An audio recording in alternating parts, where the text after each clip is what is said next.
Insulation, Part 2. Hi, and welcome back to our Sprinter Build series.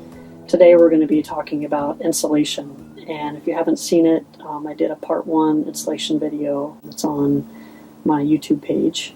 I'll link it here. I've had this van for a year now, and I've used it in a partially insulated state, so got some things that I've learned over the past year that I wanted to share with you. And now's a good time because I'm finishing up the electrical, so I'm going to finish insulating and start putting the panels back in the van. But one of the main things, first of all, is I'm using two main products. The first is Thinsulate, and this is a 3M product. This is made essentially for marine and automotive applications. 3M is a really good company. I can't think of anything they make that isn't high quality. But this stuff, it had a lot of advantages that I liked compared to other products. It's not, fiberglass. I'm not having to wear a respirator and worry about that. The other thing is there's a lot of things like denim and wool and some others that don't mix with water all that well. And I don't care what kind of van or what kind of car you have, pull a door panel or look behind any kind of a panel on a car and you'll be amazed how much water gets in. And that's because even straight out of the factory, the car manufacturers don't have any expectations that they're going to be able to seal everything from water. And as an example, my 4Runner, when I pull a panel on that, there's, as well of an engineered vehicle as it is, there is all kinds of dirt and dust in between the interior panels and inside the body. So these vans are no exception. This particular van is a Sprinter van, and one common thing that people do is they pull the plastic body side molding off, and there are a bunch of plastic clips that go through the body to attach the molding, and those leak. And in fact, Mercedes sprays wax below those penetrations just to help get the water out. I wouldn't have any expectation, no matter what kind of van or car that you have, that it's going to stay dry in the walls. And for that reason, it's really easy to recommend Thinsulate to people because it is hydrophobic. It does not absorb water. And when you absorb water, you're going to create mold, so you can have health problems that result. And in addition, you can rust the van through time. So I think a lot of people over-evaluate insulation. There's a lot of glass in these vehicles. The glass, you'll lose all kinds of heat and gain all kinds of heat through the windows. And my van, with the exception of this panel here, everything else is just almost solid glass. So I had to remind myself to not worry about tiny little spaces where you can't get insulation, because there are places in the van where you either can't get insulation in there or possibly it's not a good idea to put insulation there. So every panel on this van has penetrations somewhere. And what I mean by that are door handles on the outside, or sliding door track, or hinges, and I would just assume from day one that those things are going to leak. That's why auto manufacturers have the plastic visqueen in the door, is to direct the water down to the bottom of the door where there's weep holes. So I'm using Thinsulate for the main reason it's not going to absorb water. It doesn't have the best R value. There are other insulations that have a better R value, but I don't think that is the most important consideration. The other thing I'm using is a Butyl mat. It's called Noiko, and I bought, I think, a stack of 6 sheets, and I've used it sparingly around the van. That's what these patches are that you see. The factory had a bunch of it on the ceiling and in various places, and I added more. And it really helps with panel dampening. So these panels really sounded tinny without the Butyl mat. So for the $65 or whatever I spent on the pack of it, it made a very large difference. So in my mind, if you want just a good all-around insulation package that's going to be good for most people, I would say go with the butyl mat to get a little bit of that panel dampening, and then put Thinsulate everywhere you can and call it done. Obviously, there are places, perhaps if you live in Alaska or wherever, someplace that's really cold, yeah, maybe you might want to consider doing more. But I think for probably 95% of the people, it's an easy recommendation for me to say go with the butyl and the Thinsulate. The other thing I'll mention about Thinsulate is that it's fairly lightweight. I mean, a large roll of it, I mean, you could throw it up and down, so you're not adding a bunch of weight to the van. So with the butyl mat and the Thinsulate as your main insulation, there are other things you can do, and you might notice this rough texture on the wall, and that is a product called lizard skin, and it has ceramic particles embedded in it. And when you spray it on when you spray it on metal, what it does is ceramic particles slow the transfer of heat. And that's really all you're doing with insulation, is you're just slowing the transfer of heat into the vehicle in the summertime, or heat out of the vehicle in the wintertime. And the lizard skin, a lot of people are very skeptical that it works, and I understand. I actually didn't spray my van right away. It's something that I came back and decided to do later, and I don't think it's an end-all. I live in a very hot place. We'll bring you on into the temps, and we're all doing okay. Wow, 750 degrees in Gila Bend right now, and 1,270 in Ahwatukee. So anything that I could do to help reduce the heat loading a little bit, I was willing to do. And since I was able to join up with a friend, and we both split the cost of a sprayer, and then he had an air compressor, it was a fairly inexpensive product, and it does work. What I've noticed is I've checked the temperatures of the van with a non-contact thermometer, and I've seen the temperature of the van skin at 166 degrees. And because the sheet metal is a very good conductor of heat, it's the same temperature on the inside. So what lizard skin advertises that the ceramic embedded insulation can reduce the transfer of heat by about 30 degrees. So it's not like you can have this expectation that your van is going to be cool as a cucumber in the middle of the summer. Are cucumbers cool? Anyway, but I do think that you can feel panels that have the lizard skin on it in this heat like today, and feel other panels where I didn't spray it. I didn't spray it down low on the walls. You can feel the difference in heat. So again, I think that's maybe an optional thing. I don't know that I can wholeheartedly recommend it as I can the Thinsulate and the butyl mat, but I'm glad I did it. It was worth the investment. The other thing, Reflectix, God, this is so political in the van world. A lot of people think that you need this vapor barrier to keep the moisture that you produce when you're breathing out of these cavities in the van. If you're burning propane, if you have a propane furnace, if you cook with propane inside your van, water is a byproduct of propane, of combusting propane. So the concept is that it goes through your insulation and condenses on the van wall, and that's undesirable. But I've read just as many accounts from really intelligent people that say you're taking the moisture that might already be in the wall from what we discussed earlier, the fact that none of these panels are necessarily sealed, and you're trapping it in the wall. So in my case, I think what I'm going to do, I've experimented a little bit with it. This stuff, if you glue it right to the skin of the van, you're just going to conduct that heat right into the van. It has no R value. It seems like every van built out there uses Reflectix glued to the wall, and just scientifically, it just doesn't make sense. For the stuff to work, you need an air gap. You need to have a space between the insulation and the Thinsulate for it to be able to reflect that radiant energy.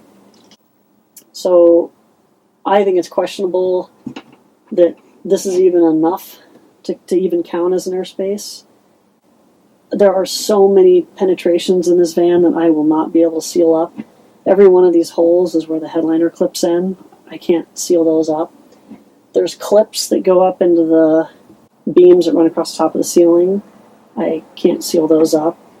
I have tons of penetrations in the walls for wiring and various things that just the way that my van is built, it is impossible to seal these up. And I also had concern that I would be trapping some of that water moisture behind the wall. There are holes at the bottom of the van where just full on, like after a wet rain, like water can get out. But there is moisture that can form in here, and I don't like the idea of that moisture being trapped behind here. So lots of people are going to disagree, and that's fine. I'm just showing you guys what I'm doing in my van. So I'm going to go ahead and use this up here and on the ceiling, probably, subject to change. I don't think it makes sense to use it anywhere else on this particular van. There'll be no air gap here, none whatsoever, because I'm going to double up the Thinsulate here. Down here, wires going in and out there, subwoofer here, charging ports there. There's so many penetrations that I can't seal it anyway. There's very little air gap. I'm just not going to do that. So let's go ahead and get our ceiling prepped for Thinsulate.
So just as a quick overview, my insulation package, my entire ceiling, including over the cab, sprayed with lizard skin.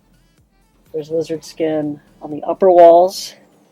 There's lizard skin down to about window level. I did not spray lower, and the reason for that is because I already had cabinetry in place, and it just wasn't worth pulling out cabinetry to spray down low on the walls. Most of the heat gain, which is what the lizard skin is, that's why I've put lizard skin in, is to help with heat gain. Most of the heat comes from up above, so I wasn't too concerned about spraying the lower panels. In addition, I did not spray the sliding door, and I did not spray the rear doors, and the reason for that is because there's a lot of hardware in the doors. There's cable mechanisms, and there's latching hardware, and there's places that I just didn't want to risk getting lizard skin sprayed back in there. So I left those. I used 1.5 gallons of lizard skin in my 144 Sprinter spraying those areas. So that's where I have lizard skin, and our entire ceiling is covered with the Thinsulate. As you saw, these, I pulled it through each one of those ribs, and it's also, of course, above the cab headliner. And it's also, I've got a window here I haven't cut out yet, but there's Thinsulate all around there, Thinsulate in the lower walls, and there's some channels back in here that go sideways that I use the fish tape to pull the Thinsulate through. My floor, I did a separate video on the floor, but it's mostly insulated with closed cell foam. And then the only place I left the Reflectix is the upper walls. This is the only place where I felt like I had enough air gap that it was going to do anything. I had it on the ceiling and I tore it all out because I think it was actually making things worse. There's no air gap, and I felt like it was picking up the heat from these ribs, because there's places, since this is welded to the ceiling, or at least adhered to the ceiling, it brings a lot of the heat through straight to here. This aluminum was picking up the heat from this, and it was spreading it everywhere. So I tore it out. So this is my final insulation. So if you guys find these videos helpful, you can help me out by clicking the like button, subscribing, and the other big thing that you can do is when you go to make purchases on Amazon, if you use my store, that really helps support this channel. So I will put a link to the new store, and other than that, I appreciate you guys watching.